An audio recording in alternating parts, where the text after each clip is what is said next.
Chapter 8. The return to Rinjabu and the visit from Mecca. Emily had been on a weekend visit in Vestfold. Her brother and his wife, Paula, had invited her that weekend. They had intentionally invited her alone. Something important was brewing, and they wanted to talk to her about it. As is well known, Emily came from the sect Smith's Friends, a now very wealthy religious sect. The sect had made a name for itself in real estate and had, among other things, built a huge conference center at Brunstad in Stock, now part of Sandefjord municipality. Her brother Elias and his wife had arranged a meeting with one of the elders in the sect. They were cheerfully guided around the colossal property complex and eventually ended up in a sterile cafeteria with a view of all the small cabins in the area. Sandwiches and coffee. Delicious shrimp sandwiches, but rather poor coffee. It was the meeting itself that mattered. Emily was nervous, but she knew nothing about the topic. Well, actually, she had a suspicion. The elder brother Calvin, rather overweight, sat down with his coffee cup pushed to the right side of the table. A slightly odd gesture. Perhaps to clear the table before delivering the important message. Elias and Paula had been informed in advance but didn't know the details. Brother Calvin cleared his throat and read aloud from a document. Dear Sister Emily, we have followed your steps lately and have been very concerned about you. Especially considering that you left here and went far up into Gudbrandsdalen to that worldly farmer. Why did you do this to us?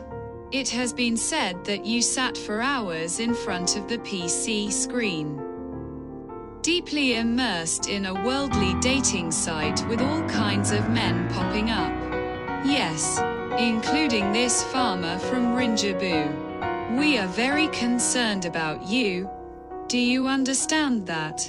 Emily swallowed a bite of the shrimp sandwich along with the weak coffee. She also had something important on her heart. I'm pregnant, she blurted out. Brother Calvin got the coffee caught in his throat and rushed off to the men's restroom. Eventually, he came back red-faced and puffed up. A gloomy expression signaled that something serious was afoot. He cleared his throat again and mumbled something about a disciplinary committee in the congregation. As far as he understood, Emily's pregnancy involved immoral relationships before marriage. He picked up his phone and resolutely called Brother Daniel, getting straight to the point. He loudly asked Brother Daniel to arrange a disciplinary committee meeting as soon as possible, and of course, Brother Gabriel had to be involved too. The intended pleasant meeting over coffee took a sharp turn. It now had all the markings of a crisis meeting, and nerves began to build up among everyone present.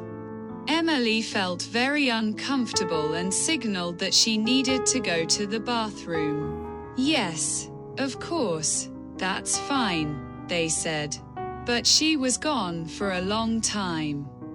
Then Brother Elias stood up and pointed out the window. There she is. Way up the hill, heading for the main road.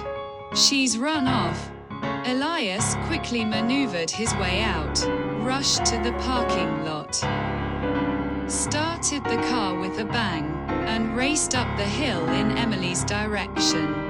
She had made it to the bus stop and was standing there with her thumb out, hoping to hitchhike. Elias pulled into the bus stop, jumped out of the car, grabbed Emily firmly by the arm, and pulled her into the vehicle.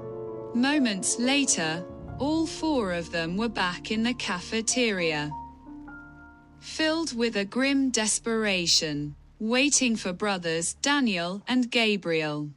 Everyone was ordered to go to meeting room 5 on the second floor. Emily was held firmly by the arm by brother Gabriel and escorted into the sterile meeting room. This was no place for coffee and small talk. On the big screen at the far end of the room, in large letters, it read, "The Disciplinary Committee of the Christian Congregation Smith's Friends." Brother Daniel opened with a prayer but misspoke several times. Instead of thanking God, he had thanked Allah. The others flinched but said nothing afterwards. Still, it had affected the rest of the meeting. The mood only grew darker and darker. Emily thought to herself, "This might as well be a Sharia court." Without knowing much about Islam, she could imagine that a Sharia court might resemble this so-called disciplinary committee. It usually concerned some form of immorality committed by a woman, and of course, it was natural that a group of elderly men were appointed as judges by God. Then came another bombshell, this time from Brother Gabriel. "We have been instructed by the Islamic Council in Sweden to implement Islam in our congregation. That means that this disciplinary committee will, as of May 17th, be transformed into a full Sharia court." Everyone in meeting room 5 froze in horror. Pale as sheets, they all stood up.